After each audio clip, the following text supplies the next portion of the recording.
On this edition of the program, Jimmy Carter laid to rest, a sneak peek at Donald Trump's first executive actions. We asked Jeff Maurer what the future of the Democratic Party is, and Kirk Bado, what happens if this Trump administration is competent?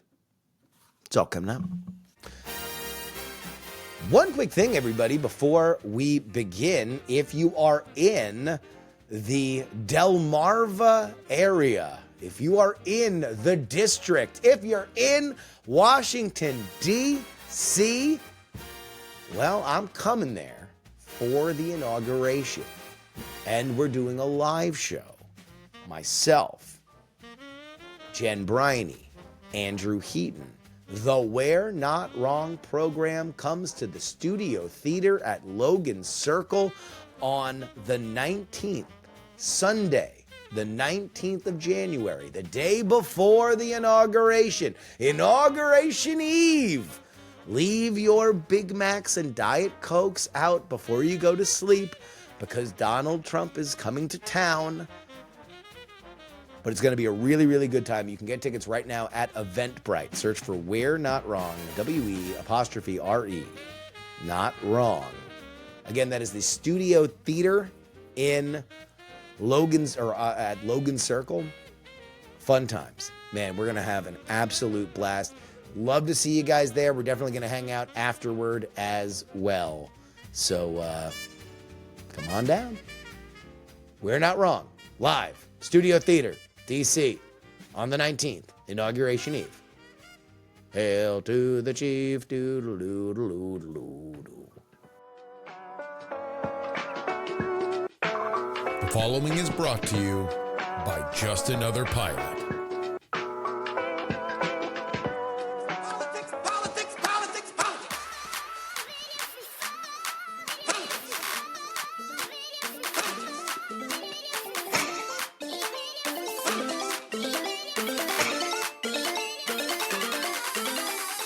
Hello and welcome everybody to the Politics program for January 10th, 2025. We are done with the first week of the new year. The real first week of the new year, right? Where everybody's back to work, people are going back to school. This is all we're getting the band back together. We're trying to not scratch out writing 2024 on our checks.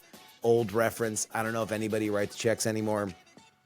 And the legislative year has begun. We had our first big vote in the Senate with Democratic votes going to the Laken-Riley Act.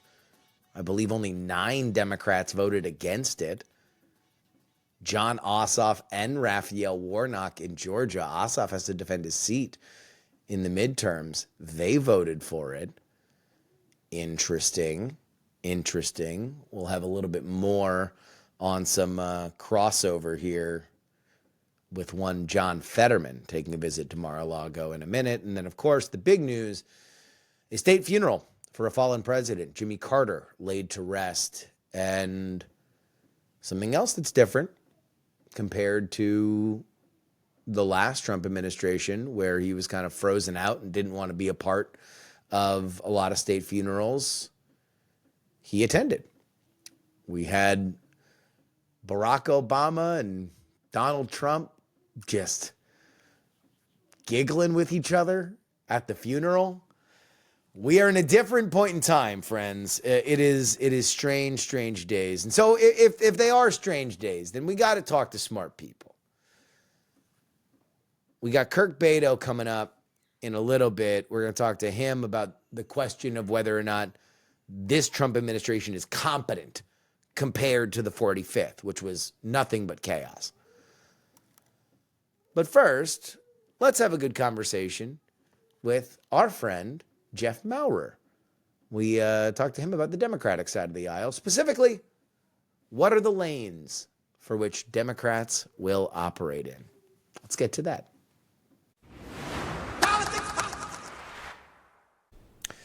Welcome back to the program, the one and only Jeff Maurer. I don't think we've spoken to you since the election, but there is right now, the thing that I am focusing on the most is just kind of trying to, like, in the taxonomy of the Democratic coalition, understand where the different tribes are as we move toward the midterms. And the thing that I very much enjoyed about your writing on Substack is that you do feel like you are identifying, like, hey, let's draw some lines in the sand of what's good, what's working, what didn't work. Let's be open and honest. And I feel like you've done good work. So what have you sensed since then? A lot of things. You're right that there's a bit of, I think it's fair to call it a power struggle going on in the Democratic Party right now. I mean, that's a natural outcome. You lose an election, and people always point out, like, we didn't lose by that much, which is true. We didn't lose by that much. But the way I'd put it is that, yeah, we lost by a field goal, but we lost by a field goal to a really bad team. So, do you focus on the fact that you barely lost, or do you focus on the fact that you lost to the fucking Browns? That's not good. Am I allowed to say the F word on this podcast? We'll figure it out. Sorry. We'll figure it All out. right. What about the Cleveland Browns? That depresses a lot of people when I mention the Cleveland Browns. Yeah, I'll tell you what, that might be the more offensive thing, at least to the mid-Atlantic. Yeah. Well, apologies for both. Anyway, the point is there's some soul-searching going on right now. A lot of people agree that one of the big problems is, simply put, the Democrats went too far left on a lot of things. Yes. Immigration, a lot of people agree. The things that Biden did on immigration in 2024, he probably should have done in 2021 or 2. I think that's probably the thing that I would agree with. A lot of, cultural issues. One that I bring up sometimes because I think it matters to people is trans women in sports. I think it's a reasonable position for a liberal to say if women who play sports decide that trans women should not be allowed in their sport, that's their call. That's my position. I think that's a reasonable position. I've seen polling on this. I know that's the position of about 3/4 of Americans. So that's an example of an issue where it's a little odd that the Democrats didn't stake out a more culturally moderate position that I think is completely consistent with liberal values. I mean, what I just described there is like, it's the women's call. It's their decision, right? That's my position. Yeah, or even just allow there to be a part of the coalition that existed there. That was something that I found that I think if you look back, it's one thing to take positions. It's another thing to kind of demand hegemony on certain issues, and like, there was not room for, like, think what you will of her, like a Kirsten Sinema or a Joe Manchin. Like, those guys had to be excised out of the party. But were they really that bad? I mean, was that really the problem? Was the problem a lack of nuance on these issues? I don't know. I don't think it benefited the Democratic Party for saying everybody needs to have this kind of orthodoxy. Yeah, I think that's another thing people didn't like is sort of, yes, feeling like you're being bullied into a position. I mean, to focus on trans women in sports again, it's one thing if you disagree. It's another thing if the person who disagrees with you is calling you a bigot. People don't really like that. But I bring that up just because it's one example, and people always point out correctly, like it's so few women who play these sports. That's completely true. But the sense, what I got from the exit polling and exit interviews and blah, blah, blah, blah, blah, is that's the type of thing people care about.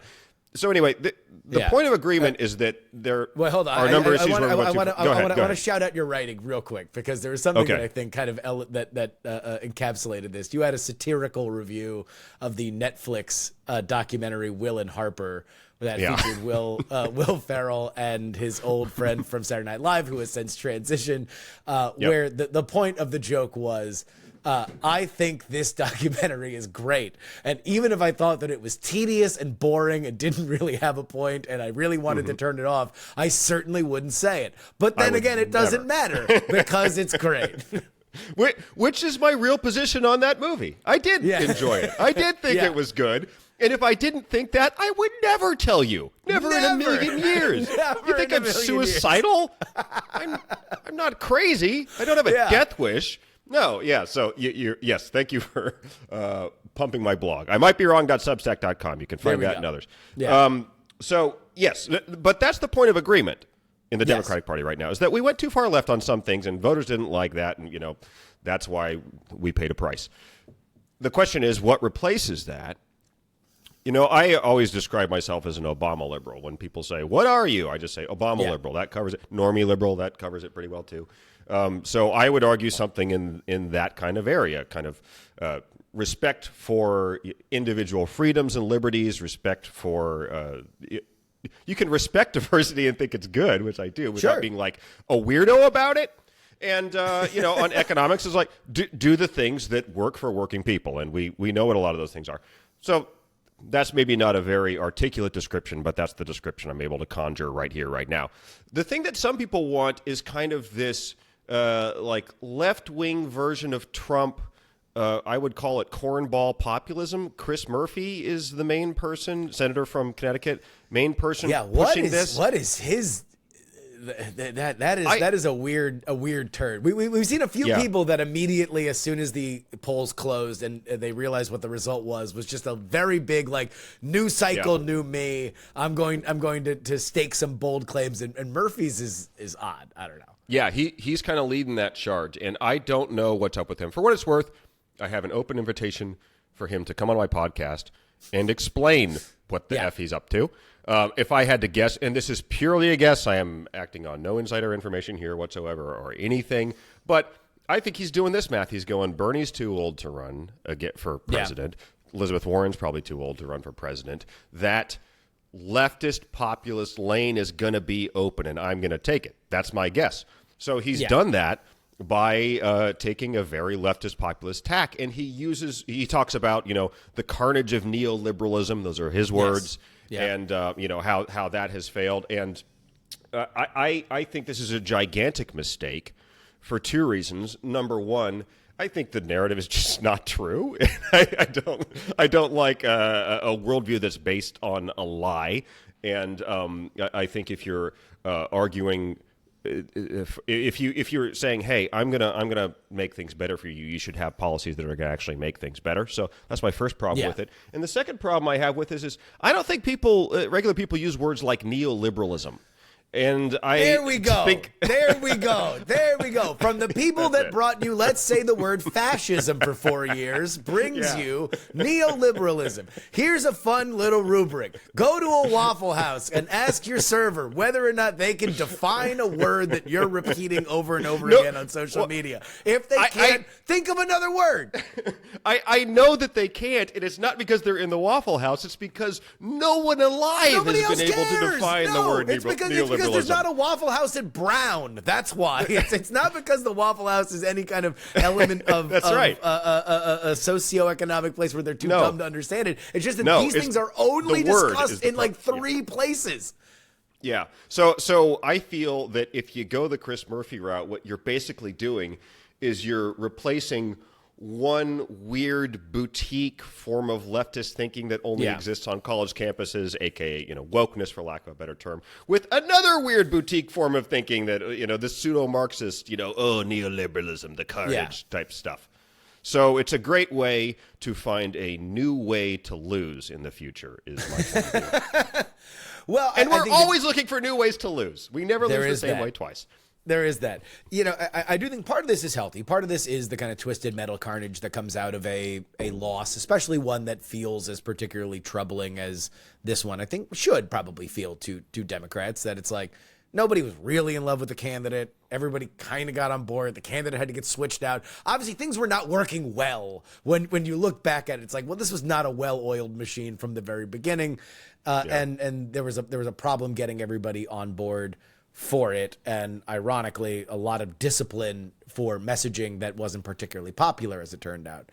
But that, I think that those are probably the two broadest strokes, is that you've also seen kind of Bernie go back to pre-2016 Bernie, who was like, immigration is for the Koch brothers. Like, I'm going to be kind of hard line on immigration because that would affect union jobs, and so now there's kind of that lane. There is the Chris Murphy populism, which is kind of more in that Elizabeth Warren sort of like let's intellectualize this thing. I really want to appeal to the very, very, capital V, capital S smart people.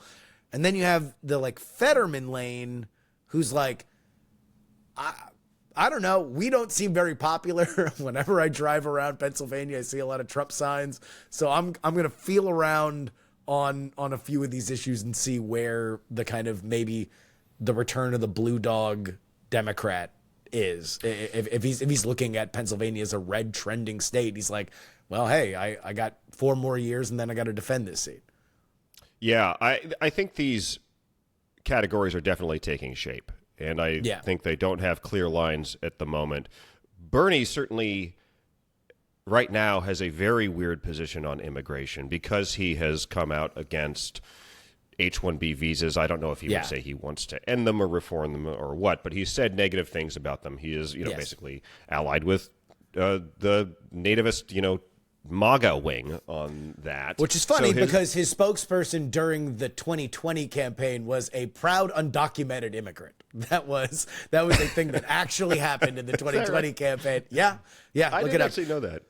I do know that during the 2020 campaign, he supported border decriminalization, which, and again, I don't know if these are still his positions or what, but that is a very goofy combo of immigration preferences. No to high-skilled workers coming in this country legally to populate our most advanced and most prosperity-creating industries. Yes to whoever the else. So I guess if you sneak in and go to work for Google, you win. But if you try to do it legally, that's bad. Justin, I'm starting to think that Bernie might not be a thought leader in the Democratic Party. Well, what's funny is that, you'll know that he's totally reverted back to old Bernie when he's for guns again, because that was another thing that he was for before he was against.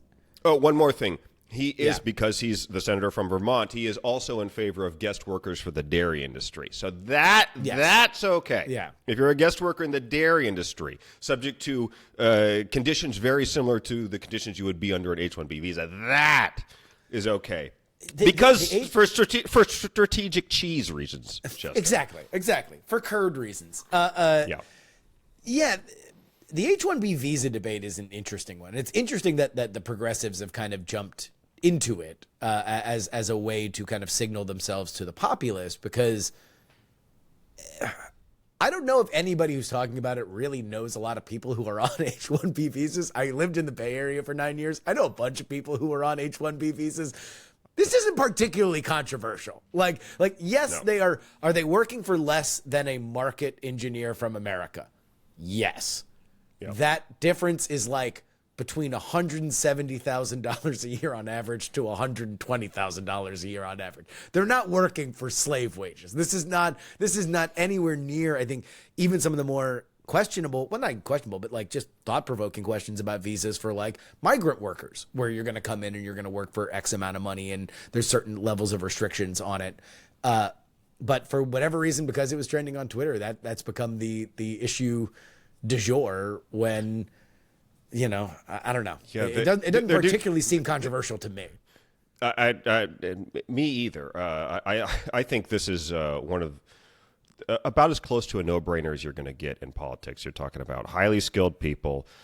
They come over here. Many of them stay, and some of them, enough of them, end up producing wealth that benefits all of us. These are people who create a lot for our society as a group.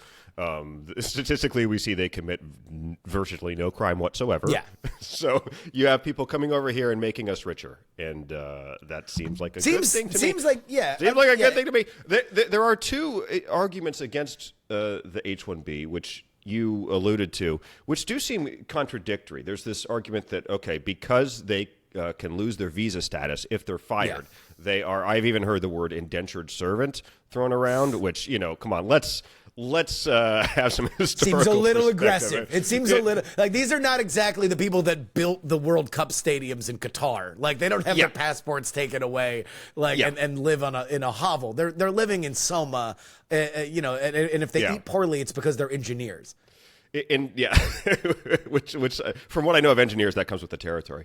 But yes, indentured servant clearly going too far. But you can see the point that people are making is that, boy, your employer has a lot of power over you, and perhaps your employer would quite like that, especially if they have to pay you a bit less than they'd pay American, which is probably true. So that's one argument. But then the other argument is that, hey, these are really good jobs. These are tech jobs. These are information economy jobs, and they're being filled by people who are not American. And I kind of feel like, all right, which is it? Are the jobs too good or are the jobs too bad? It's a bit incoherent, in my opinion.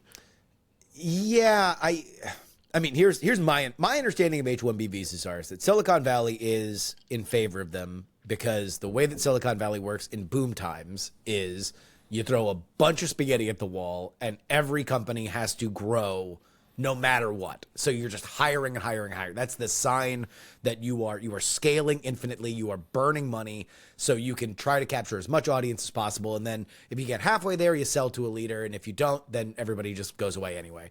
So they want to make sure that they have the rocket fuel to hire as many people as possible. I know for a fact that especially past 2016, if you went to a code camp, especially if you were a woman, you were getting hired at any company in Silicon Valley. You were 48 hours away from a $120,000 a year coding job, regardless of the skill that you had, because there was just such a need for bodies. People just wanted to hire constantly, and H-1B was a part of that. Now, I guess this gets to something else that I hope over this next year, before we kind of gin back up into the midterms, that we can kind of talk about, is that to advocate for a program is not to say that it is perfect or without abuse. And there should be a common sense understanding that I think often gets lost, that to criticize a program for some kind of abuse is to say that it's a bad program or it shouldn't exist. It's like, yes, if somebody's abusing the H-1B visa program, should they be punished? Yes. We should look at edge cases and say if there are firms that are using these kind of systems to enrich themselves, then that's fine. But in general, it's like, I don't know. It feels so binary and reductive in the way that internet arguments often are. Sure. I mean, I don't. What are the cases? I'm sure they exist. I've heard talk of fake credentials and things like that, and other ways of gaming the system. And yeah, absolutely, the law is the law. You can generally tell if somebody is being disingenuous or not when they levy those type of criticisms by seeing then if their proposed solution is some kind of reform or better application of the law or a better law, and therefore we need to scrap it entirely. Scrap it. Because if it's the latter, that can be used as an argument against literally anything in existence. All you have to do is find one thing about it that is not perfect, and then you can throw the whole thing away. I think that's a dishonest way of arguing. Yeah. Yeah, one of the other things that you wrote about recently was just taking a look at the global element of it, and that the United States. It turns out, like, for whatever you would say about the U.S., our enemies have kind of had a real bad time recently. Yeah. Like things have been bad for them. So for whatever we want to look at ourselves, at least we're not them. That was my Christmas article. It was sort of Merry Christmas, Happy Hanukkah. Hanukkah started on Christmas this year. It was like, Merry Christmas, Happy Hanukkah. All of our, I don't know if all of our enemies are adversaries, but a lot of them anyway, seem to be making some pretty big errors. Have you been reading about what's going on in Iran? Not great. If the Iranian government was a stock, I would not buy. I mean, I know people have been predicting or at least hoping for their downfall for longer than I've been alive. But they got rolling blackouts, they got shortages, they got economic collapse in pretty much any form you could name, and also they are clearly losing this proxy war against Israel. I would not want to be in the Iranian government right now. No, it's bad. I saw a thing, and I don't know, this was on some janky WordPress site, so I have no idea how seriously to take it, but I do have directional questions about it. And it was like the Chinese population, like how much should we believe the Chinese population, and specifically whether or not it is well over 1 billion people. And, if we're just going to go by truisms, it's like, well, They did restrict everybody to only having one child for a period of time. You'd think that probably has a downward pressure on population, but it also would put a cap on the idea of not only their economy but also their military. I think it would have very, very interesting downstream effects to how we look at China as an adversary or a friend. And also how wealthy they are. I have been hearing it goes back to when I was in school, so that's more than 20 years ago now, about how you can't really trust a lot of the economics statistics coming out of China. So, yes, it is in many ways a black box. You don't quite know what's going on in China at any given time. This is another thing, I included in the article. I wouldn't say the Chinese economy is, suffering. I mean, I think I would, given what I just said, have to say I don't think I totally know how the Chinese economy is doing. But we're seeing signs that they're a little bit on the shaky side. And anything other than robust growth is dangerous to the government there, because the deal they have struck is, we're going to give you 10, 12% growth, which they seemed to have for some time, and which is insane. But the other side of the coin is we can throw you in jail whenever we want. If the first thing isn't true, then how much will people tolerate the second thing? We don't know. Yeah, that's the question with China has kind of just always been like, well, what do you trust out of there? And now the one thing that nobody's talking about is that that they're going to be the number one economy in the world. That ship seems to have long since sailed, and that was something that I think a lot of people were worried about at a certain point, but not really any longer. Yeah, well, I mean, number one in terms of total size, which of course is directly related to their population. How many people are in that country? Yeah. Number one in terms of GDP per capita, they are still not close. They're nowhere in the neighborhood of us or the middle income countries. And it's no longer trending in that direction, which was kind of the other side of it.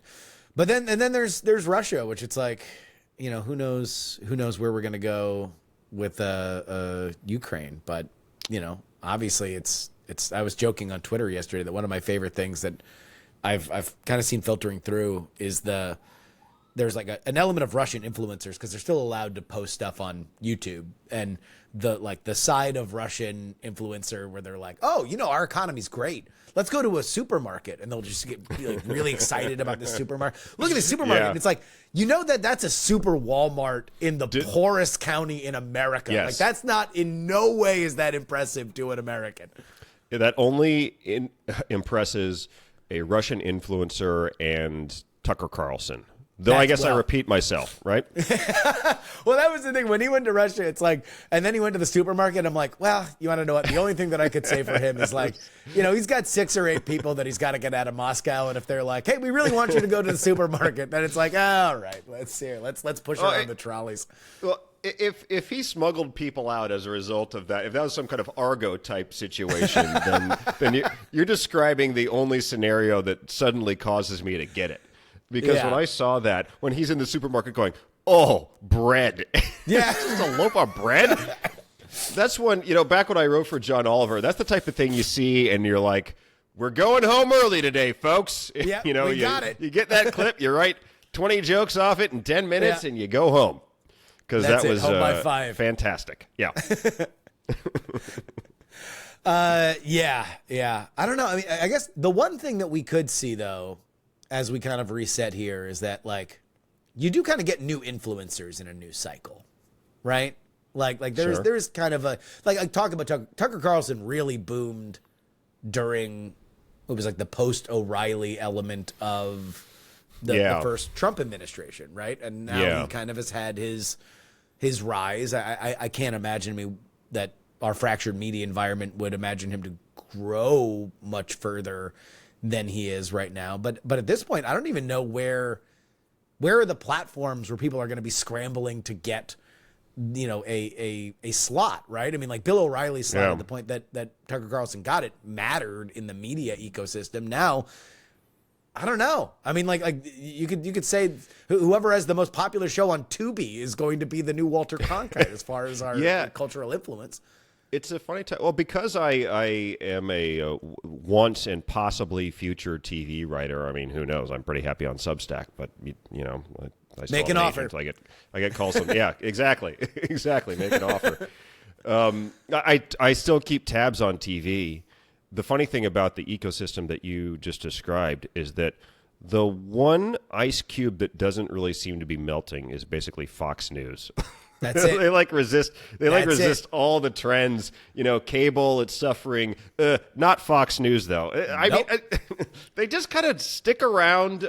People are living longer, and a lot of That's them it. watch Fox News, and they have this gigantic audience. It's a funny audience because advertisers value young people more because young people buy more stuff and they haven't built their brand loyalties yet. So that's why you always hear advertisers talk about the demo. They always want to know who in the 18 to 45 demo is watching TV. So they care a lot less about older viewers.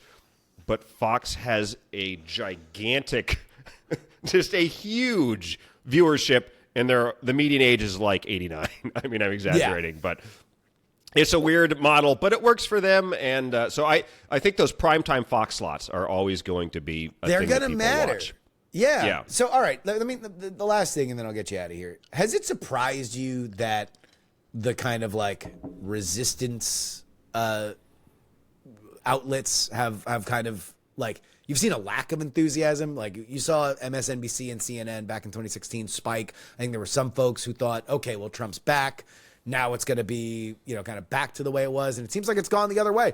The Fox News people are happier than ever, so their ratings are up. But the people that were, tuning in every single night to Rachel Maddow tracking Russian oligarch yachts back in 2017, now have apparently found another thing to do. Yeah. It hasn't surprised me because I feel that fatigue.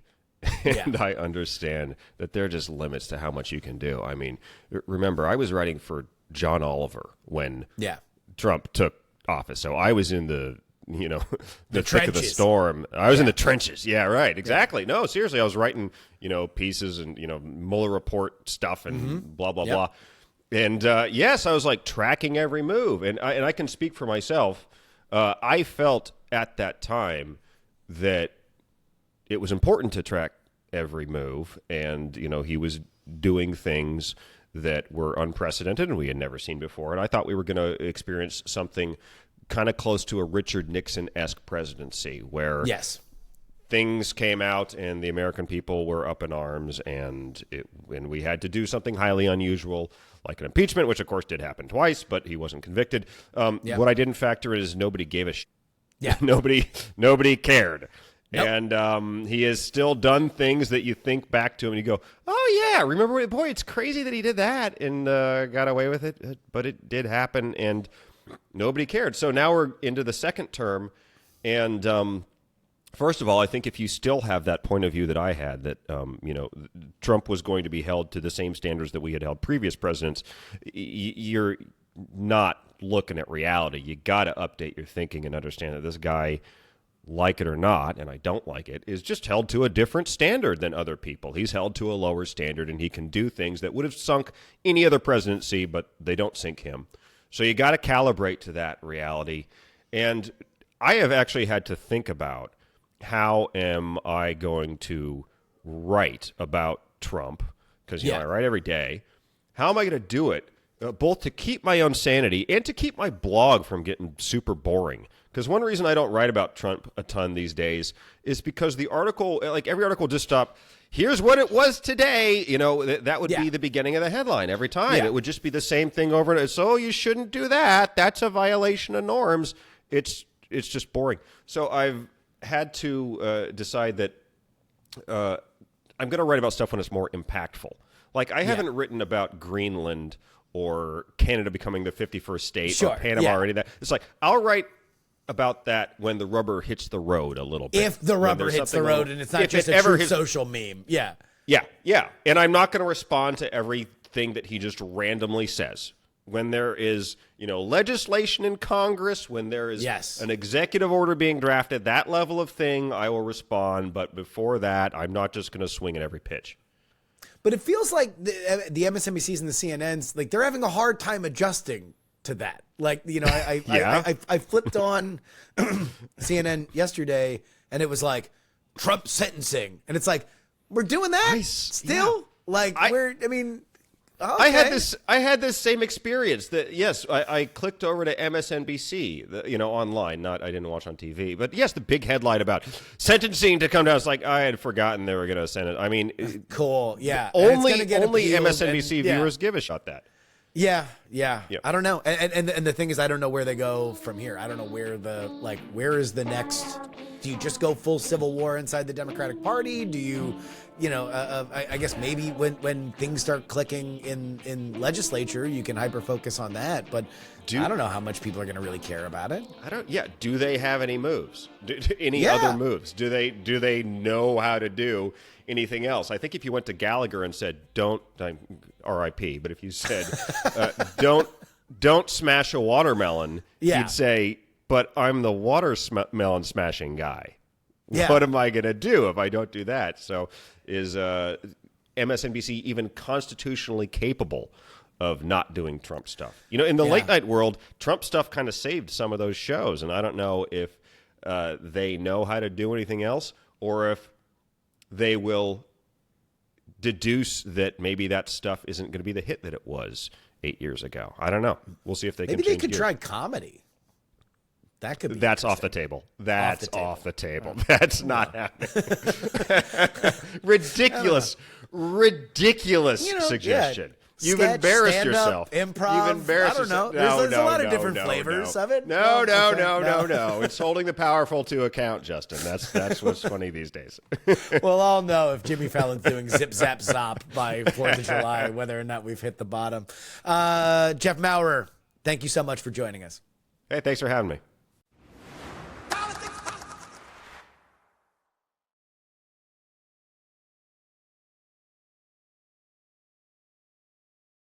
This is your update, brought to you by TakePoliticsSeriously.com. That's where you go if you want to sign up and get our bonus episodes, 2 of them each and every week, one on Monday, one on Thursday. The one that came out yesterday on Thursday, all about the fires in LA. What a horrifying situation. Still 0% of them are contained as I record this on late Thursday evening. Just heartbreaking. People have lost their entire homes. It is already the most expensive fire in American history. And I do believe it will have lasting political consequences. The one that we get into on that episode is about the mayor, Karen Bass, who was not in Los Angeles when that fire took place, despite warnings that it was possible. So go ahead on over there. TakePoliticsSeriously.com. Sign up. $12 a month. It's $3 a week. If you buy me a cup of coffee to give you another hour and a half of content, well, then go ahead. Head on over there. And now, with everybody back in Washington, those Monday episodes where we recap the Sunday shows, it's going to be important. Because whatever you think of those Sunday shows, they are how DC talks to itself. And there's a lot of chatter. Because we got a lot of moving pieces in DC right now. Or go ahead and take advantage of our $99 option for the whole year. Less than $100, 150 episodes of the show. Come on. Guys, what are we doing? Take care of that. Let's go ahead and get into what we weren't able to cover. Former U.S. President Jimmy Carter honored at a state funeral in Washington National Cathedral on Thursday, attended by President Joe Biden and all living former presidents. So that is George W. Bush, Bill Clinton, Barack Obama, and then Donald Trump, who is both also a former president and a future president. Joe Biden gave the eulogy, as well as the son of Gerald Ford, who Carter, of course, beat to get the honor of president. Biden praised Carter's character and commitment to treating everybody with dignity and respect. Following the service, Carter's remains were returned to his hometown of Plains, Georgia, for a private burial next to his wife, Rosalind. There was a quote that went around over the last week specifically about the transmit of Jimmy Carter's body from D.C. to Georgia. It was said that traditionally the presidents would be on a train. And Jimmy Carter apparently said to whomever was planning this state function that if you put my corpse on a train from D.C. all the way to Georgia, I will haunt you. So Jimmy Carter was on a bird. He got back to Plains, Georgia as soon as possible.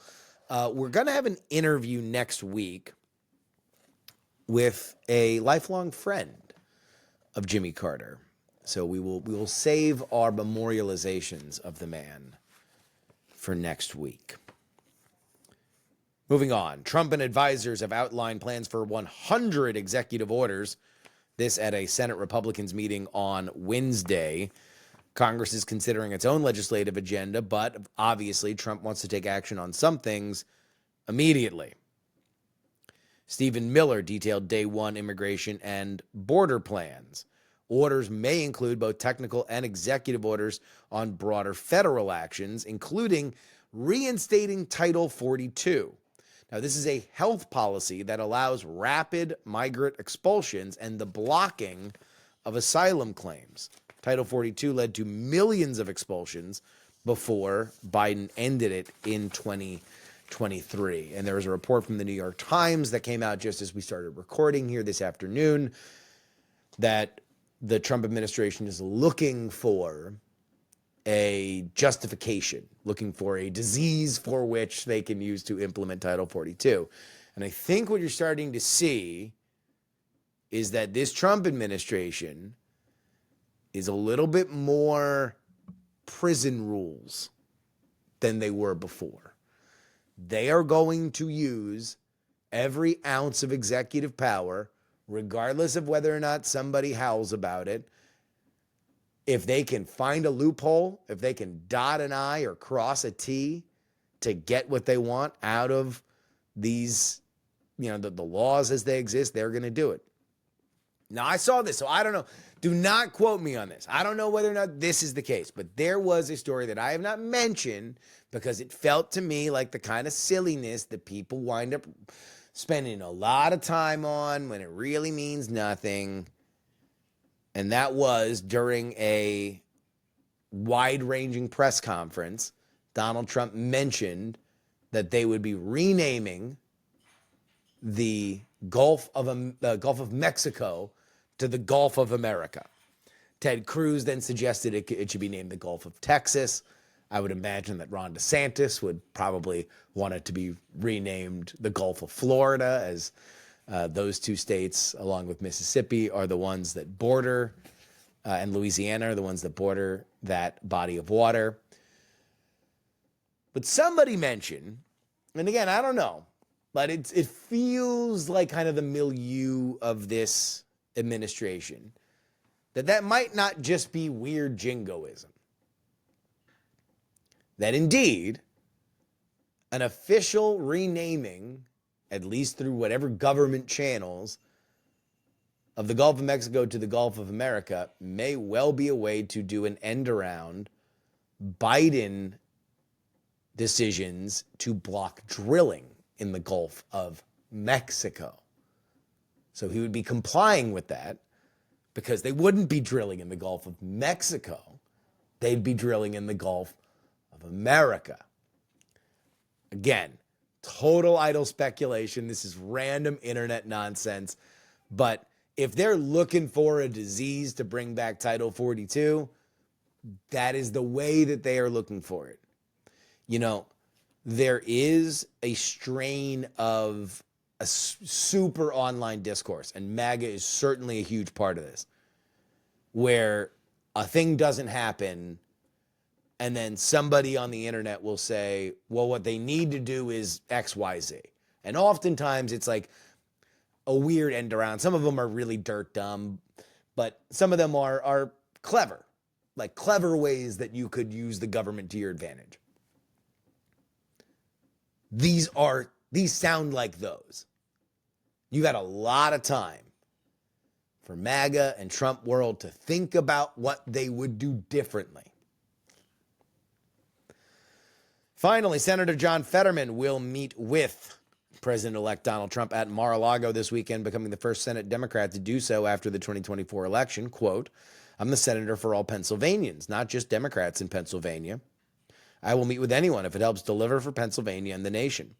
The meeting will cover cabinet nominees, reconciliation, energy policy," according to a Trump official. Fetterman, of course, faces political challenges in Pennsylvania, where Trump won in November and Republicans gained several seats. He aligned with some Republican positions, including sponsoring the Lake and Riley Act on immigration and supporting Trump's UN ambassador pick. Quote, "You can be very pro-immigration, but that doesn't mean that you're all for immigrants." You're for all immigrants, not all for immigrants. My mistake. Other Democrats, including House members from the state and local tax caucus, will also visit Mar-a-Lago to discuss SALT legislation. That's going to be a big thing that you will hear not only from blue state Republicans, but also some members who are maybe worried about their seats coming up. SALT, of course, is the state and local tax deductions for blue states that have very high state taxes. It was an ability that you could deduct that from your federal taxes. That is something that they very much want back. And I'm sure that there's a lot of New York people that are very much in Donald Trump's ear about just that very thing. As for Fetterman, I mean, these are the lanes that we are starting to see form in the post-Obama era. And I'm gonna include Biden into the Obama era. So we go from 2008 to 2024. Hell of an era, right? Hell of an era. But it's done. It's over. Finado. And now I can see two big lanes that are different that have emerged, right? You have your, as we talked about with Maurer, you have your progressive left plus the old border stuff that Bernie Sanders used to be a big deal on, right? So unlimited immigration is a Koch brothers idea. We're looking out for American Union members. We want a strong, muscular state that solves the problems for the working man, not the corporatists. And also that means if less people come from other countries, then fine. I don't care. In fact, we would prefer that they stay out so we can solve for Americans, working class Americans right now. And then you have this Fetterman side, which is a little bit more like a traditional blue dog, right? Blue dogs are back. Hey, hey, hey. And Fetterman saying, I want to be the model of the new version. I want to be a Democrat that wins in a toss-up purple state. And maybe let's say that Pennsylvania starts tilting red. Pennsylvania starts to look more like Ohio. Remember, Ohio is a purple state. Now Ohio's a red state. Maybe John Fetterman is looking. He's got his finger in the air, and he's like, look, I gotta start doing the Joe Manchin dance. I got to start being the one Democrat you can trust. All Democrats are liars, but I like that John Fetterman. I'm going to make him a real hard person to vote out for the Senate. Those are the two post-Obama era lanes that I see right now emerging for the Democrats. You can get more commentary like that. 2 bonus episodes each and every month. If you head on over to takepoliticsseriously.com, that is where you support us on our Substack. Head on over there right now. And now, Mr. Kirk Bado.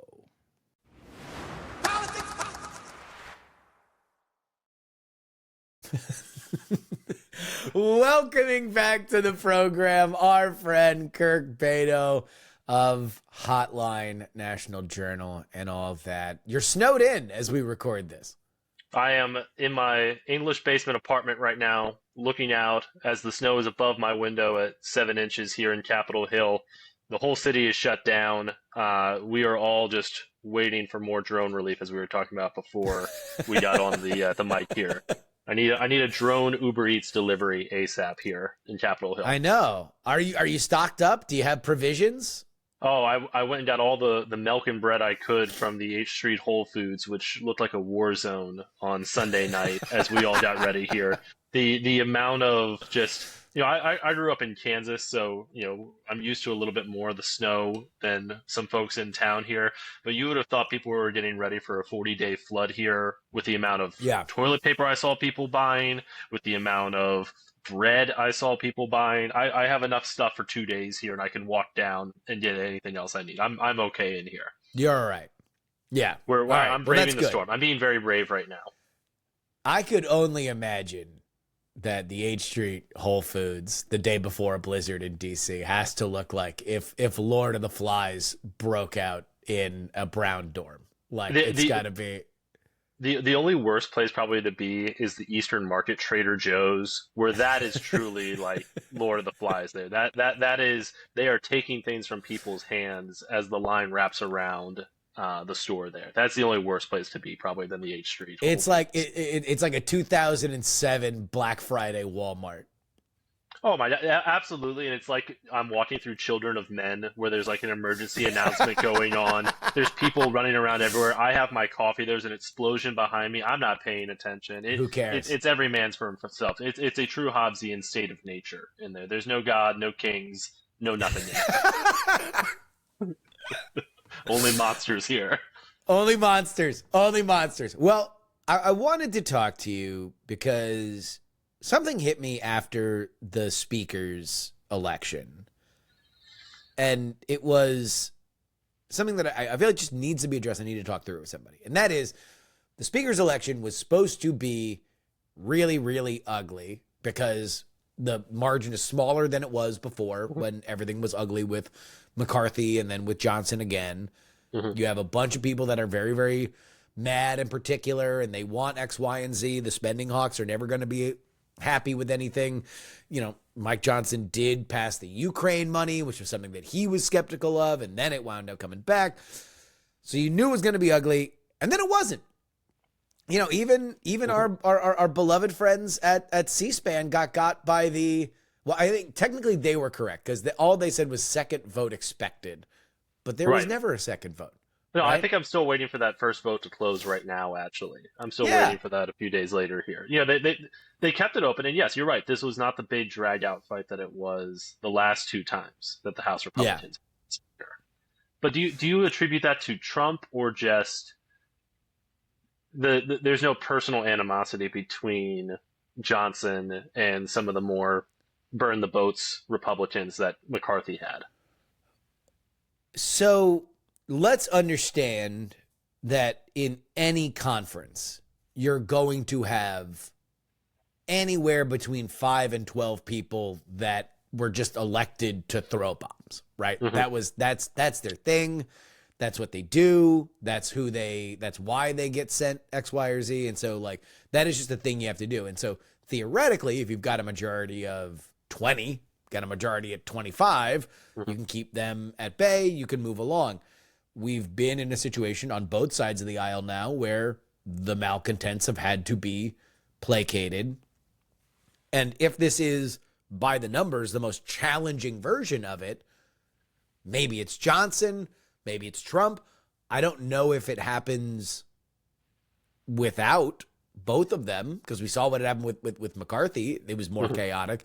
McCarthy was promising more people, more things than Johnson apparently did.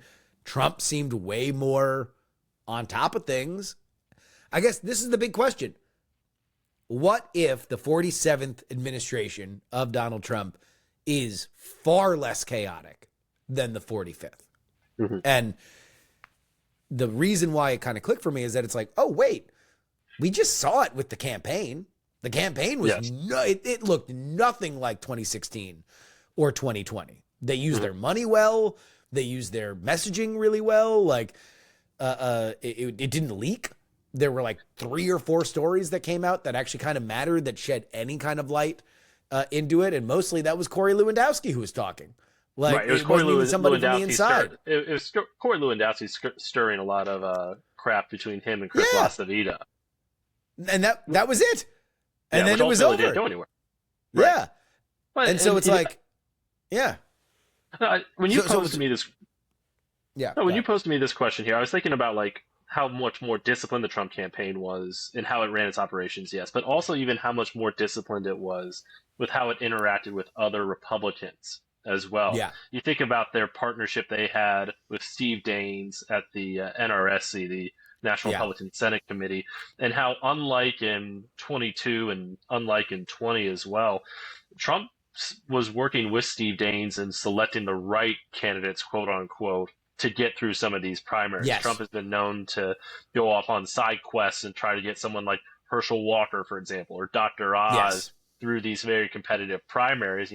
One of the best examples of that is his running mate in 2022, where J.D. Yep. Vance was far from the ready for prime time in Ohio in that general election, but Trump endorsed him. He emerged from a crowded field, and lo and behold, SLF, the outside GOP group, had to spend millions of dollars that could have been spent in Pennsylvania or Georgia or elsewhere to try and flip the Senate to keep this seat in the Republican column. But this last cycle, Trump worked a lot closer with Steve Daines to make their job a lot easier. So I guess what I'm saying is, in your mind, what does competency look like for 47? What would the markers of success be? Is it staying disciplined? Is it staying on message? Is it, getting the legislative agenda through? What does that look like to you? And how do So you I guess, judge all that? right, part of this is it's going to be a winning proposition anyway, which is how I like most of my takes. But we're You don't believe probably you're not. Captain Kirk. You don't believe in no-win scenarios here. No. I like to, act like these things are kind of in play when really I understand that they're definitely going in my direction, which is like, we're not going to see another Mueller report, right? Like, we're already past the idea that, like, at this point in Trump's first administration, we were already talking about maybe he's a Russian agent. I would have to look at the timeline. I think we might have already gotten the Steele dossier leaked by BuzzFeed. So it's like we were already well through the looking glass on a lot of crazy stuff that kind of just set the agenda for whether or not there was going to be a special counsel, whether or not Jeff Sessions was going to recuse himself. Like, there was like all sorts of stuff that was already going on. And that's probably not going to happen this time. But if we were to describe competency, not from a comparison to Trump perspective, but really just in presidential history, you would look at what legislation is passed, what executive orders are put forward, what legislation is passed. Probably the biggest scale legislation that got passed in recent memory was Obamacare, right? Unless you can think of anything. I would say either that or big political capital. The infrastructure law, maybe the bipartisan infrastructure bill, you can maybe put up in that conversation if you look at the legislative achievements of the first Trump administration, the tax cuts. But I would say that Obamacare is probably the biggest one. That was the biggest thing. I mean, if you years. look at what they want to pass now, it's around, it would be that level of size and scope and change to America for that to get through. But let's go back to that tax cut. Because the tax cut in the first administration didn't get passed until like the end of the first year. That was the most no-brainer thing that they wanted to do. And that didn't get passed well into the past when it should have, because they wanted to reform Obamacare first, and then that wound up stalling, and so they had to go back to tax cuts because they needed something that they could show that they got done in this period of time. And so when I say competent, I mean legislatively competent. I mean using that bully pulpit of the presidency to cajole a very small majority in the House and a more sizable, but not without differences, and increasingly independent Senate. They got 53, but two of them are famously fickle in Susan Collins and Lisa Murkowski. And one of them's Mitch McConnell, who now is free of his nature of leadership, and Mitch McConnell Unchained. Put forward every indication that he's going to do what Mitch McConnell wants, and he that's it. So we don't know. I think we're going to get a pretty good idea if our litmus test for competency in the new Trump administration is going to be legislation passed. We're going to get a lot of proof positive points early on here, not just with the executive orders that we know are coming down the pike here on immigration, on peeling back some of the Biden era energy regulations. But look, we're going to have a government funding fight in March here. We got Trump going back and forth right now over if he wants one giant reconciliation bill or two reconciliation bills, which is keeping everybody on the Hill on their toes right now. But if you look at kind of the first big legislative fight that he put himself in already after he won, he wanted the debt ceiling raised as part of the funding, the CR deal at the end of last year, and he didn't get that. So there's at least, and by a pretty wide margin, what was it, maybe 30 members in the Republicans in the House broke with him there, which is not nothing there. So I would be but let's parse that for a second, because I think that there's a couple different ways to look at it. That is one way to look at it, to say that Trump asked for a thing, he was denied the thing. And I buy that. But also, if you just take one step back, you say, all right, the Republicans were infighting. They would not pass a clean CR which was the easy, most no-brainer thing to do. Just punt it until we have more control, and then we'll go from there. But there are certain Republicans who just won't do a clean CR. So you would need Democratic support. The Democrats ask for a bunch of stuff that they know we're going to piss off Republicans. That bill gets sunk because the Republicans actually read it, and they're like, absolutely not. We won't do that. So Trump steps in and says, I want to kill the debt ceiling for 2 years, right? Which is a no from some Republicans, an absolute hell no from Democrats. Right. They take away just that, and they pass the clean CR. Right. So it's like, did Trump ask for a thing and he was denied, or did he introduce something insane, and then by the elimination of just that, he got what he wanted? So you say that this is like, I'm picking up what you're putting at. This is like an extension of his kind of hard-nosed business negotiation tactics that he's been using for decades here, is to make some outlandish claim, try to move the goalposts, but then compromise with what the original field goal was supposed to look like here. I buy everything for Trump is a real estate deal. That's it. Like, even when he, I think when he was on Rogan, and he was talking about the national debt, and Rogan was like, hey, the national debt exploded under you. And he was like, yeah. But if you think about what the United States would sell for, it's really not that much debt. And he's thinking about it like he would a golf course, where he's like, yeah, I owe $50 million on it, but I could sell it for $400 million. So really, that's a manageable amount of debt that is just on. Now, granted, nobody could buy the United States. It's an impossible concept to even think of, but it shows you where he's at. And it's like, what I don't know is, and this is, again, a lot of stuff has been kept in-house. I don't know whether or not Donald Trump said, no, absolutely, debt ceiling, kill it right now. I've decided this, my will be done. And then it's not done if he's pissed about it. Because we haven't heard him be pissed about it. He hasn't been on Truth Social saying, Chip Roy is a traitor to America because he won't eliminate the debt ceiling for 2 years.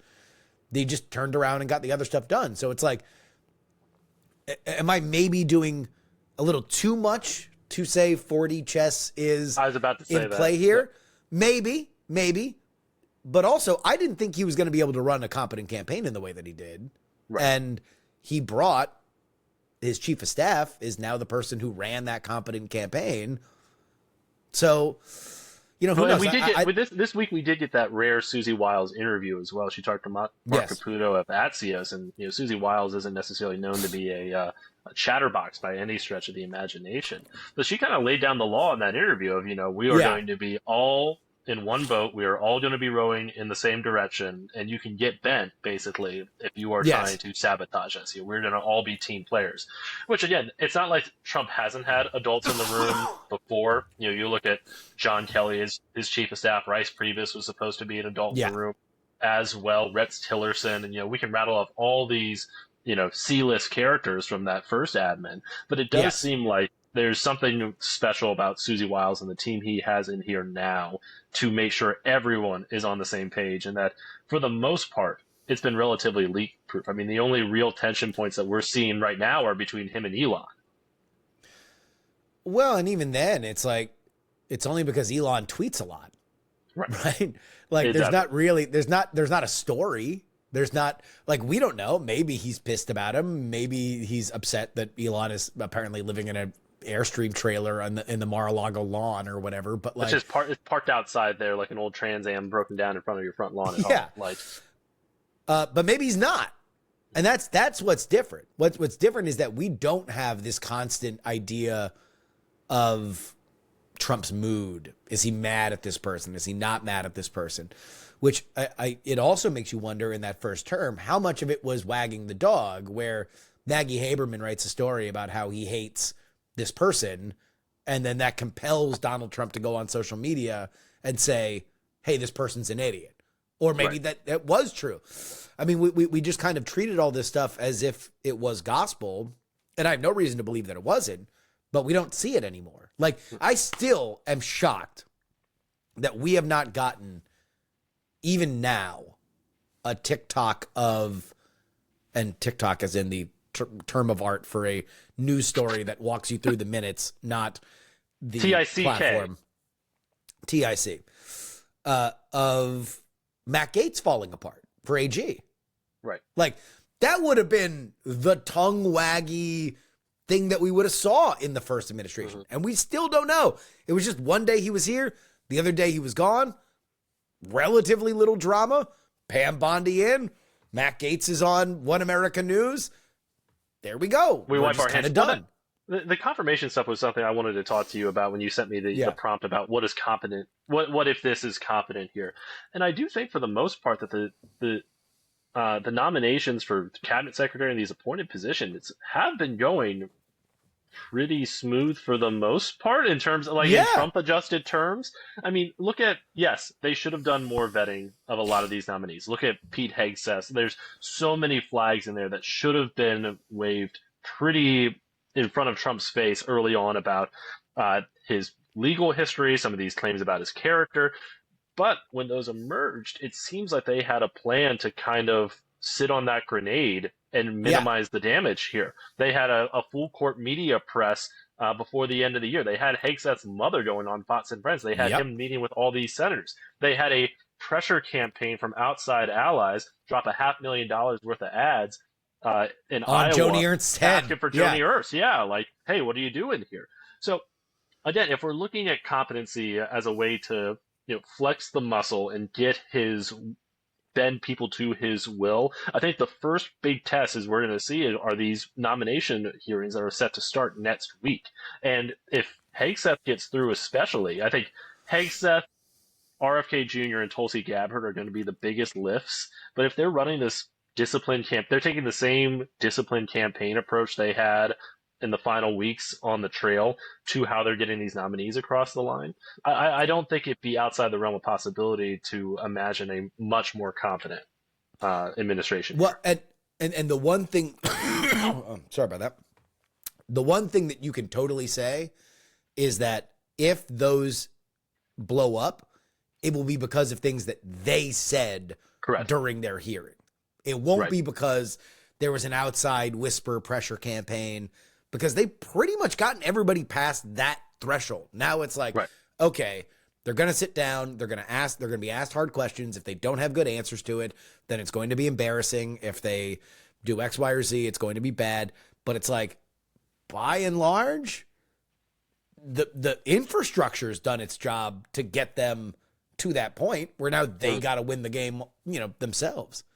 Do you think that with his entire camp still in Mar-a-Lago right now, for the most part, that once they move up to D.C., once the operations start migrating from the southern White House to the actual White House, that will get more of those tension points within the administration and within the team there once reporters have a little bit more access to them? Or do you think that this cone of silence that they've developed, this culture of, looking out for each other, is going to hold up once we get into the pressures of Washington? Well, I sure know that there's a lot more reporters that are hanging out at the tune-in than there are at the Blue Martini in Palm Beach, right? So Look, I stopped by there last night. It's still open in the storm. It was packed. Still open, right? So it's like there is going to be an element of, if somebody wants to spill, there will be a million different reporters that will want to hear it and will want to write it up, right? So that will be much more of a test. But again, whispers are one thing. What was remarkable about the first administration that led to so much of the chaos was we had this X-ray of the White House, like the whole S-hole countries thing, which was like a 48-hour news story. Kids, ask your parents. I'm old enough to remember that one. That was literally a thing that was said offhand in the White House that Trump said, that then became a 48-hour news story.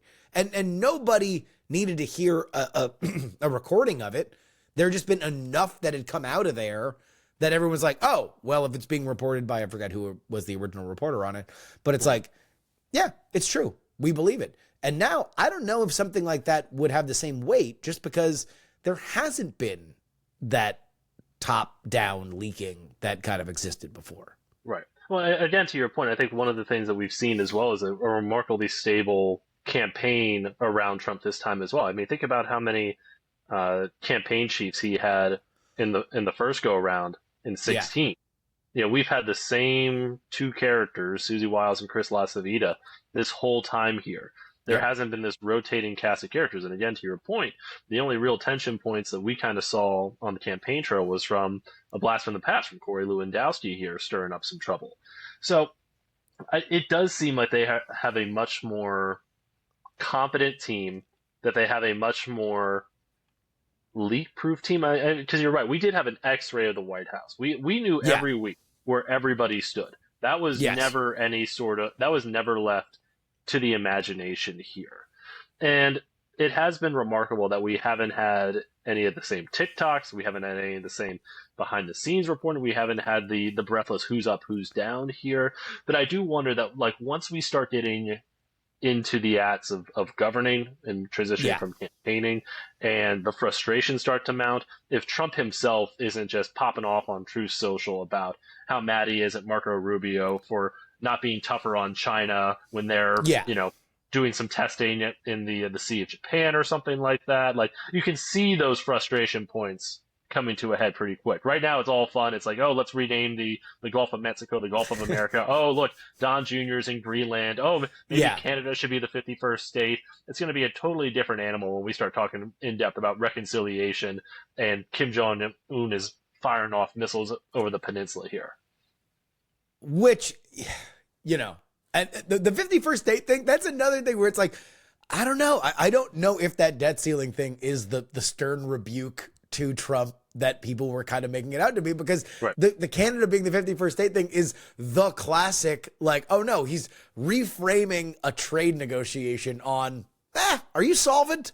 Like maybe we can buy, to your point, we can buy Canada. We can buy Canada. We can buy Canada. You cannot buy us. Right. Like, and that kind of Logan Roy thinking of just like, a supremacy by way of balance sheet is, that's very much Trump's MO. Mm-hmm. But congratulations on saying the biggest effing number. That's how he operates. There we go. Yes, that's it. Now, I think the question then becomes, it's like, okay, well, what comes of it? Do we see renegotiated trade deals? Well, we saw that in the first one. So maybe that's probably the easiest thing to do. Is it just quieter? Which if that's the case, like, look, if the economy rebounds and people just have to read less, here's what Donald Trump did today stuff, that might be a net benefit to society. Right. How much do you think it helps that he is not sounding off on Twitter in the same way that he is on Truth Social? Because I was thinking about that a lot in the run-up to the campaign, that there's a lot fewer eyes on his Truth Social posts as there were his Twitter account. Now, this was before, Elon Musk bought it. He was banned from Twitter after the insurrection. But it's not like he tempered himself on Truth Social between 2021 and 2024 here. And it never felt like it was driving the same news cycle it was when he was, floating the idea of Obama spying on him like he was when he was president on Twitter here. Do you think that has something to do with it as well? Or is this veneer of competence that we're talking about here right now, is that his missives on social media aren't driving the news cycle quite as much? I think partly it also that those news stories, if we can turn things to the real story here, Kirk, journalism, they just aren't worth the squeeze in the same kind of way that they were before. Like, I think there's a little bit less of an appetite for it. And also it's like, it's not as okay, novel. said a thing. Yeah. It's not as well, because that at the time that he was doing that, it was insane. I think Dave Chappelle on SNL said that we had finally elected a internet troll president. And it's like, that was the indication of it, that he's just in the comment section of Life saying Obama spied on me. And now that's becoming the number one thing that you read. Right. With Truth Social, it's like, well, who reads it? What does it really matter? Right. But should it matter, is what I'm saying. Does the venue change? Like, if he was tweeting the same stuff, but you put it on presidential letterhead during his first administration, how much weight would that carry as opposed to looking at it on your screen in 240 But inherent to that conversation is, does he believe that they're the same thing? Or is there an element of showmanship to, hey, to my diehards, I always want to make sure that I am in tune with them. This is what I really believe. But if we are showing up in our formal wear, I'm not going to stand up and pound the table and scream what I would say to my friends in private. And he has this view of that. And we've seen versions of it, right? Where he'll be more put together in more formal, graceful situations, but when he's just, shooting the poop, he'll be a little bit more unhinged. And at the time that he was doing it back in 2016, 2017, we had no idea.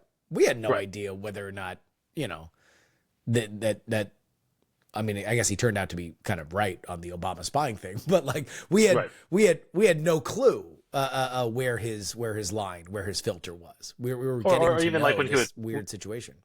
Or even when he would hire or fire people via tweet, and that was the first time they heard about it. Like, we just didn't have the procedures in place for it. And I just wonder if now, when he does take the oath of office on the 20th, and he still starts popping off on Truth Social, how much more of that is going to get dissected, and how much more is that going to get scrutiny here? But I do agree with you that for news organizations, just doing the breathless coverage of whatever Trump posted, it is not worth the squeeze anymore, and people have really backed off of really doing the day-to-day of what he's posting online now. Yeah, I mean, the Gulf of America thing, which is broken. I've been doing interviews all morning, so I have not seen it. But was that a Truth Social thing? He had a press conference today at Mar-a-Lago where he floated the idea of renaming the Gulf of Mexico the Gulf of America, and also leveling tariffs on Denmark unless they were going to sell us Greenland. Yeah, I mean, what are you gonna do? Like, if he issues an edict, we'll talk about it. But otherwise, I don't even know how you do it. That's the other thing, is that it's like some of this stuff is such barstool kind of like, well, why isn't it the Gulf of America? Like that. How would you even do it? How do you buy Greenland? How does that? How would that even work? Who do you talk to about renaming the Gulf of Mexico? I was thinking of that, like, as I was watching that, I was like, is there like a cartographers organization that you have to talk to here? Like, who all do we have to agree to do this? I have no idea, but I agree with you that it's funny that the Barstool like thought bubble here, it's like kind of like the hits blunt. Why don't we name it the Gulf of America, man? Yeah, exactly. And like, so it's like, I don't know. I do think that there is an interesting journalistic question to be like, well, how much do we cover it? Because I think that the way we did it before was probably wrong. Like, let's not breathlessly cover it like it's the Kennedy assassination every time he says something that's weird. Like, let's just understand that there is an element of things that he says and move on. But if he throws in this MAGA bus that he wants to ram through Congress, money to buy Greenland, then yeah, we should talk about it. And also we should find out, like, so what, you have to pay Denmark? So Denmark owns Greenland and we would buy Greenland? Yes, it's like a prime piece of property in Manhattan here. You got to go to the original investors here. Like it's ridiculous. But Justin, you're one of the smartest political commentators I know here. Why do you think we have not gotten better about the whole? It all just kind of boils down to: do we take Trump seriously? Literally, both. We've been doing this dance for almost 10 years now with him. Yeah. Why have news organizations? I know there's not as many of us as there were a decade ago when this started. Yeah. But why have we not figured out how to cover this guy? Oh, man. Just a light question for you on a Tuesday afternoon. There we go. It was very profitable to cover him hysterically, initially. It is not particularly profitable to do it hysterically now, as we have seen. So in terms of why it was happening before, number one, it was a much more novel news story. Like, game show host becomes president is an odd thing to happen, right? Like that is a big, big, big man bites dog kind of story. Now, not only is he, he's now in that Obama, Reagan, Clinton kind of like perspective as people who have obviously won 2 terms, but now will have a political legacy that lasts beyond him. I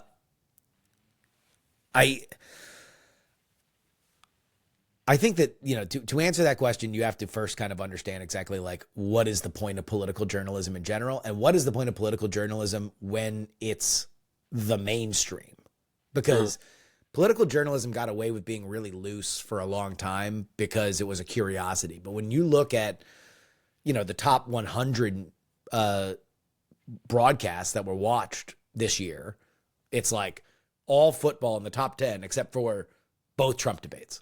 Right.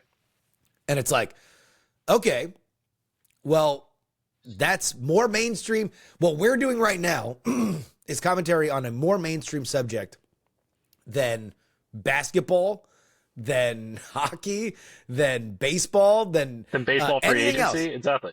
Yeah. We are talking about the most mainstream thing possible. And so it can't be sloppy. It can't be fast and loose. If you want to really, really dig deep on things, then you need to be focused on it. And my philosophy on Trump is, no, you can't take everything. You can't tongue wag at everything the man says, because he is a provocateur. He has for his entire life understood that saying the right thing gets you coverage. I just had this conversation in my chat on Substack. Somebody was like, well, why don't we look into his leadership style with all of his failed businesses? And it's like, even that I think gets misinterpreted, because at the point that he ran for president, he had some properties, but like his number one revenue stream that he was spending all day doing was licensing. What's his brand? What's his name? He was licensing his name. So it's like, yes, he had equity in these businesses, but he wasn't running these like all the most embarrassing, the Trump vodka, Trump steaks, Trump University. He didn't think one day I should really get into this.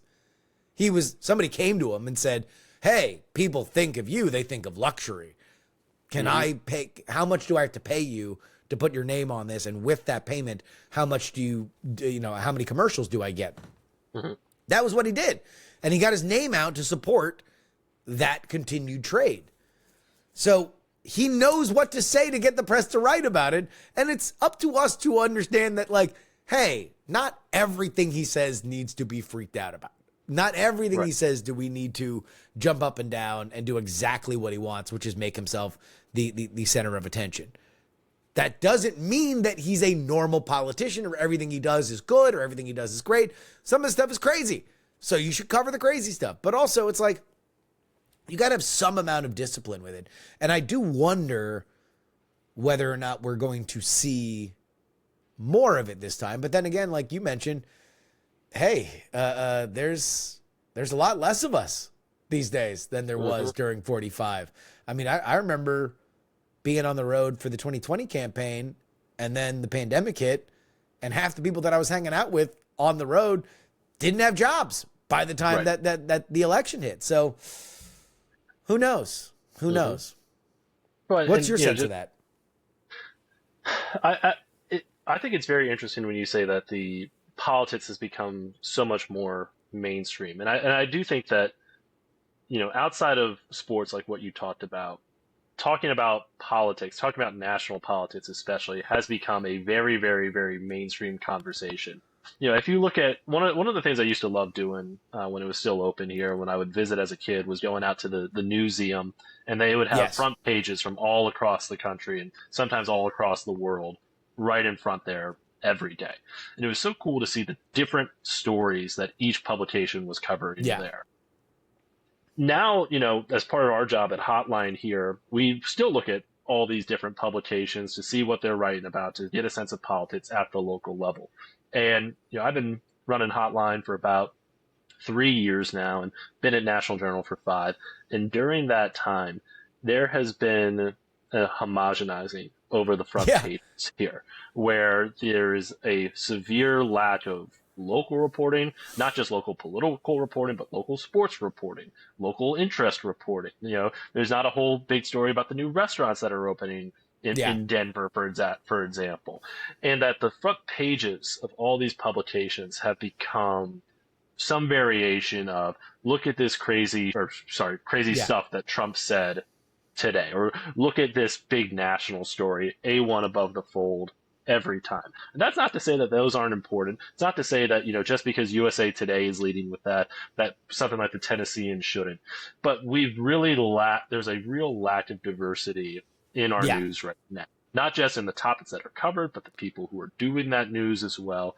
And it's made political reporting, which again, you and I are two nerds. We're pretty charming nerds, but we are two nerds here big time, who are talking about like reconciliation. We're talking about how campaigns are run here. That should not lead the Kansas City Star. I'm sorry. No. That should not be the front page of the Kansas City Star.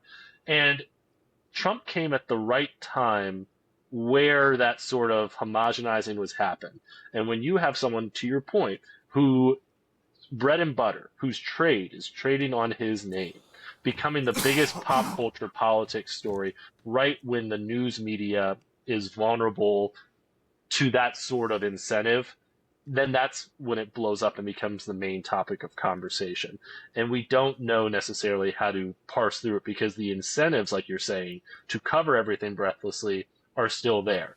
Meanwhile, the accountability reporting, which we've seen at the Washington Post and the mass exodus of the great reporters there, is emphasized less. So you're going to need to go to more niche publications if you want to get that sort of accountability reporting, which I don't know about you, but I can't keep subscribing to another local Axios or another Semaphore, or Payout for Puck or Notice, which again, I have friends at all those publications. I love reading their stuff, but it's just become, if you want not pulpy and poppy reporting, you got to go to those places. And I think that's and even then, it's kind of a lot of the Hill gossip stuff. Like, there's not a lot of like, I don't know. There's a thing that I need to actually sit down and do, and who knows, at some point I'll probably do it, probably in the next few weeks. But like, I want to do a big, like, where is journalism right now topic. And in my mind, journalism is the tip of the spear, the tip of the drill of journalism has always been in the written word. That's always been the case. Radio's never been that. Television sure as hell has never been that. There's pluses to both of them, but they've never been the investigative beat after beat after beat. Let's talk about the biggest things in politics. The reason why that is the case is because you have newsrooms that are well capitalized and have lawyers, and you have editorial that says, let's run into the fire. I don't care if this administration hates us. I don't care if we get thrown out of the briefing room. We're running in and we're going to be rewarded for it because we did it. And guess what? There was one outlet that did it during the Biden administration. It was the Wall Street Journal. And all those people that you're talking about that left the Washington Post, say whatever you will about Bezos, where did they all go? They all went to the Journal. And so it's like, that matters. It matters because they know, okay, I can run forward and my editor's going to back me and my publisher's going to back me.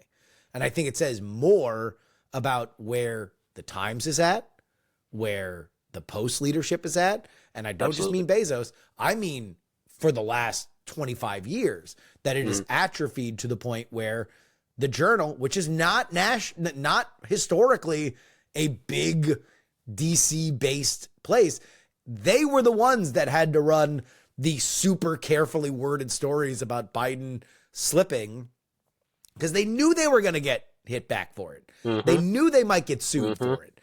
Like, you can't read those without knowing that it was like the lawyer's hands were on it because they needed to get it out there. Every verb in that was triple and double checked. Yeah. But I think now that they're in the best position, I think, of any of those people. The Washington Bureau they have right now is stacked, and I think they're in the best position to cover this new administration with the type of rigor, and to our point that we were saying earlier, to separate the signal from the noise with what Trump says than any of these other DC newsrooms right now. Yeah, and what I hope, I don't know, and this is, again, I'm going to cannibalize from a thing I hopefully do later, is like, I'm of the mind that, like, we should get back to Sharia journalism, like very strict, like, hey, what the Journal did on Biden should be studied. That's the kind of stuff that you want to do. When it's hard, you report it out.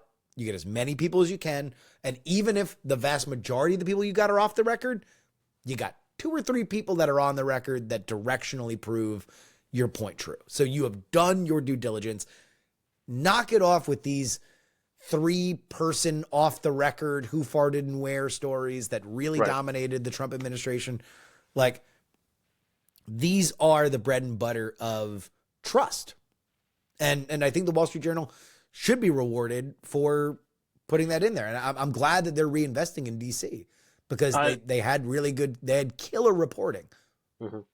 I think we're all going to benefit from that. I think the Journal and Alex Thompson of Axios as well was really on the Biden agent beat as well. And I hope that, with this new robust DC bureau that the Journal has right now, that they're able to be that example for the rest of us here going forward these next few years. Because, like, there's always going to be room for the gossipy stuff. And it's like, I love Punch Bowl. I love, we'll see where the Politico newsletter goes, because I think 2/3 of their, Ryan Lizza had we can do a whole episode where we talk about all of that. The newsletters. Yeah. The newsletters. As a newsletter man myself, I would love to talk to you about that. Yeah. But the Politico newsletter's in free fall right now. At least they're going to have to restaff on talent again. Punch Bowl is great. It is the number one place. But again, it's like they're plugged in with representatives and staff, and they're on text threads that they're breaking news on stuff. It's like, it's worth it, but it's not. If you're interested in Hill stuff, I mean, it is the most niche, and it's a specialty publication. Yes, which is great, and I learn when I read it because I am interested about what goes on in the Hill. But there's not a Punch Bowl news for the White House, or in a way that explains it to this very mainstream audience. Do you care about this? Is this important? Like, Joe Biden is concealing his failing mental capacities, and everyone's worried about it. Mainstream people care about that. Correct. They very much care about it. It needed to be explained to them. We'll see what those issues are with Trump, because they are going to exist. The question is, it's like, can you get it out there in a way where people are like, if, let's say, Trump is also getting up there, Trump is all of a sudden, it's like, okay, well, we hear less from him. We're happy because he's not the spouting off tea kettle that he was. But what if it's because he's slowing down? There needs to be somebody that writes about it. Well, he's about to be the oldest president ever inaugurated here. And I think the same standards that we held Biden to should apply to him as well. And I think they will. All right. Well, we'll probably have to talk about journalism again, because that is the number one thing that all journalists love to talk about at any time. There's nothing I love more than gazing at our own navels here as a media industry. And I would love to look at navels with you. Oh, I'll tell you what. No way I would rather spend 2025 than just being able to draw our own navels from memory, because we look at them so much. Kirk, where can people find you? Justin, thanks for having me on. I'm on Twitter at Kirk_Bado. Blue Sky, same place. Hotline is also on both those platforms as well. Look up National Journal Hotline. Would love for you guys to check out some of our stuff, because it's the off year and we got a few big picture projects coming up that we're working on. So I'm excited to get those. Oh, this is this is the best one, because this is the year where you can get weird. You can just try some weird stuff. Oh, don't. We have the spaghetti factory going on here. We're going to throw a lot of stuff at the wall to see what sticks here. I'm very excited about it. That's great. All right, man. Thank you so much. Thanks, Justin.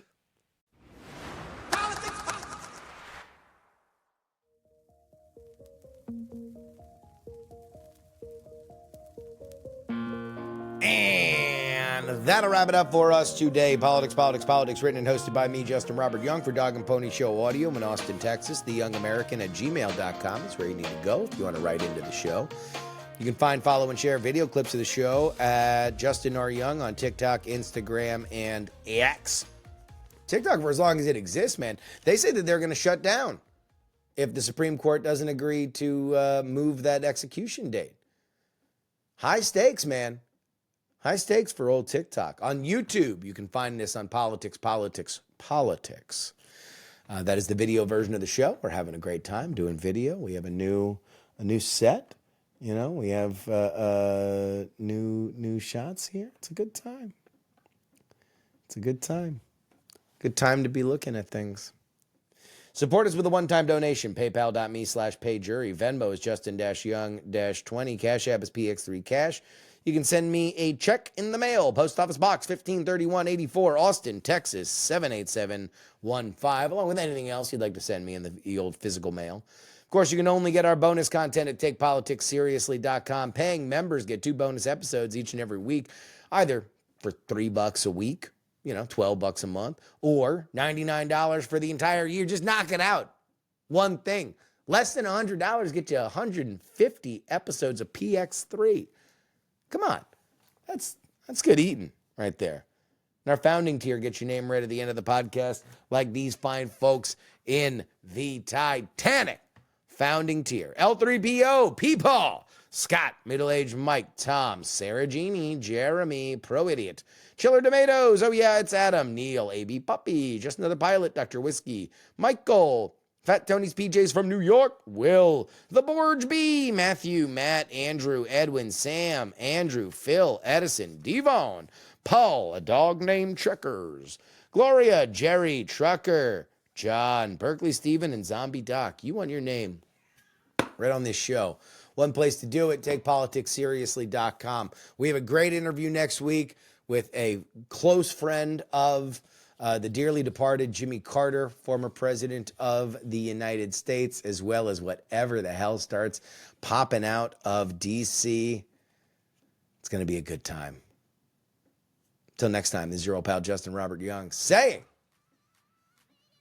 some shows talk about politics. Others talk about politics and still more discuss politics. But this is the only show that dares discuss all three. Diamond Club hopes you have enjoyed this program. Dog and Pony Show Audio.